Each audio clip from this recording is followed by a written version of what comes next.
aussi et du kinésiologie, et qui est peut-être plus connu sous le nom de Brain Gym. Cette technique a été mise au point par les docteurs Paul et Gail Tennyson dans les années 60, et vous pourrez retrouver tous les mouvements que je vais vous présenter dans leur livre « Le mouvement, clé de l'apprentissage ».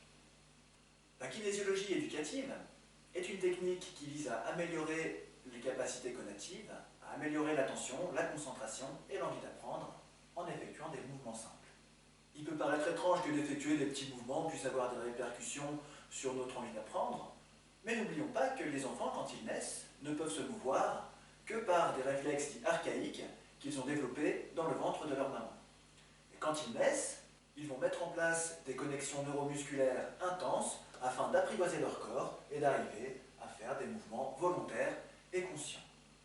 La réciproque est également vraie, et en effectuant ces mouvements, on va modifier les connexions dans notre cerveau.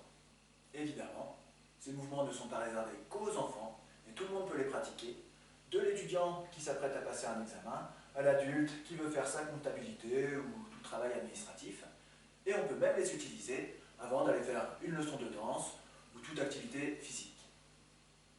Il va sans dire que la kinésiologie éducative ne remplace pas un bon professeur, un orthophoniste ou tout autre professionnel de l'éducation. Cependant, elle nous permet de réveiller notre plein potentiel et de profiter au mieux de l'enseignement dispensé. Dans cette première vidéo, je vais vous présenter 4 mouvements simples que vous pourrez mettre en place avant chaque séance d'école à la maison.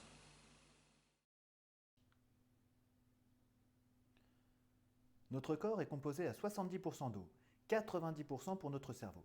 Il est important de rester bien hydraté afin que les informations circulent au mieux dans notre cerveau et entre le corps et le cerveau.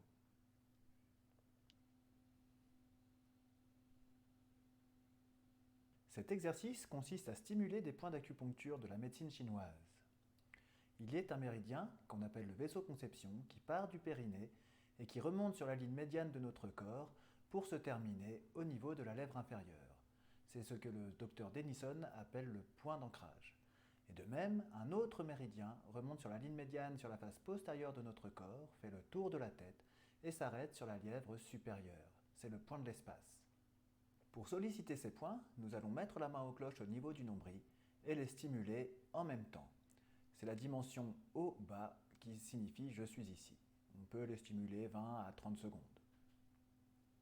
Nous allons ensuite stimuler les points que le professeur Denison appelle les points des hémisphères, qui se situent à l'arrivée du méridien rein de la médecine chinoise, au niveau de l'insertion entre les clavicules et le sternum.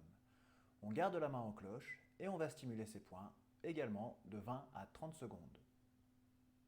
Ils représentent la latéralité, droite-gauche, et favorisent la communication entre les deux hémisphères cérébraux.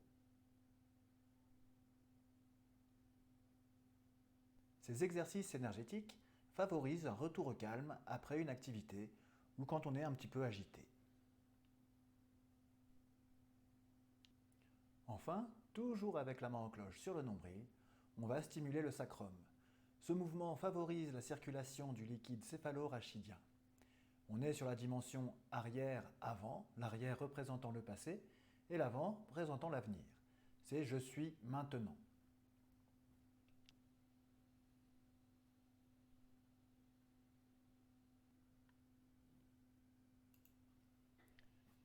Après ces exercices énergétiques, nous allons faire maintenant des mouvements plus actifs.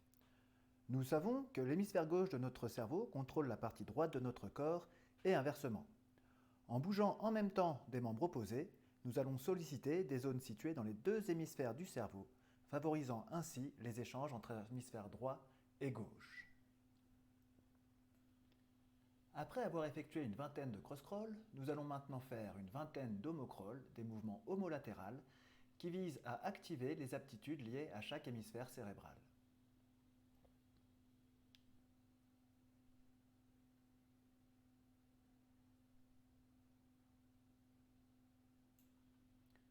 On terminera toujours par une série de cross-crawls. Ces mouvements favorisent les compétences en orthographe, en écriture, l'écoute et la lecture.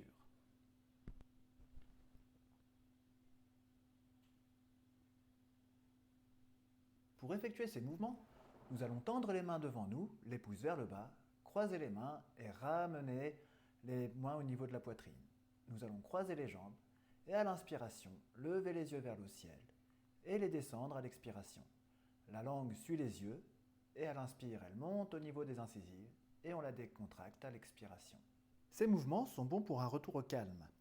En faisant baisser le stress émotionnel, ils augmenteront l'attention, nous donneront une meilleure clarté d'écoute et plus d'aisance pour la prise de parole. On pourra aussi les faire avant de passer un examen. Une dizaine de respirations profondes devrait être suffisantes.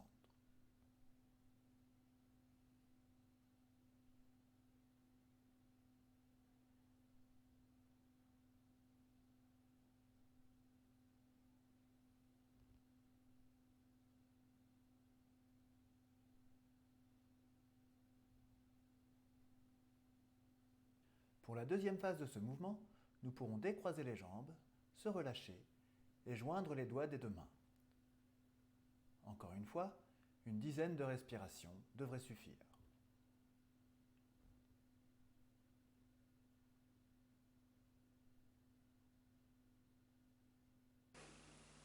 Je vous présenterai un panel plus complet de mouvements à effectuer avec un petit peu plus d'explications dans une prochaine vidéo. À bientôt!